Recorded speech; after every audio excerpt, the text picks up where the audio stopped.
अस्सलाम वालेकुम, मैं हूं आमिर हबीब और आप देख रहे हैं ये मेरा YouTube channel life with Aamir. अगर आपने अभी तक मेरे यूट्यूब चैनल को सब्सक्राइब नहीं किया तो जल्दी से सब्सक्राइब कर लें। आज की इस वीडियो में मैं आपको दिखाने वाला हूं 2 टेराबाइट का मेमोरी कार्ड जिसकी मेमोरी है 2000 GB। जी हाँ, ये मेरी शॉप फौजी सुपर स्टोर पर अवेलेबल है और ये मैं दराज पे मेरी जो फौजी सुपर स्टोर शॉप है उसके लिए वीडियो बना रहा हूँ। तो चलिए मैं आपको अभी मेमोरी के अंदर दिखा देता हूँ कि वाकई में ये 2000 GB का, क्योंकि 2 टेराबाइट का नाम सुन के हम थोड़ा सा कंफ्यूज होते हैं या हैरान होते हैं। तो यहाँ पे आप देख सकते हैं ये SD कार्ड जो है 1.95 TB की फ्री मेमोरी के साथ मौजूद है इस वक्त मेरे पास। ओके जी, इसके बाद मैंने एक और ऐप की है जिसका नाम है ट्रू SD।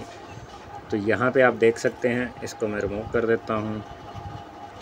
यहाँ पे true SD capacity speed test, तो इसमें भी अगर आप देखेंगे तो यहाँ पे 2 मेमोरी आ रही हैं। ऊपर मेरी फ़ोन की स्टोरेज है जिसमें टोटल है 231.1 GB और 148.0 GB फ्री है। नीचे जो स्टोरेज है वो आ रही है 2019.7 GB और जिसमें से 2018.9 GB फ्री है। तो ये मेरा SD कार्ड है। तो यहाँ पे आप देख सकते हैं इसकी मेमोरी वाकई में 2000 GB है।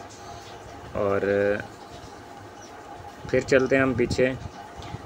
यहाँ पे अगर आप देखेंगे तो दोबारा से वही 1.95 GB TB जो है जब 1000 GB से ऊपर डाटा निकल जाता है तो उसको TB में बोला जाता है, टेराबाइट कहते हैं उसको। तो इसलिए ये 2 TB लिखा जाता है। एक्चुअल में इसकी मेमोरी होती है 2000 GB। GB को बहुत सारे लोग जानते हैं, TB को बहुत कम लोग जानते हैं, तो इसलिए मैं इसमें वजाहत कर रहा हूँ। अपना बहुत सारा ख्याल रखना है। अभी तक अगर आपने मेरे YouTube चैनल को सब्सक्राइब नहीं किया तो जल्दी से सब्सक्राइब करना है और मुझे दीजिए इजाज़त। मुझे भी दुआ में याद रखिएगा। अल्लाह हाफिज़।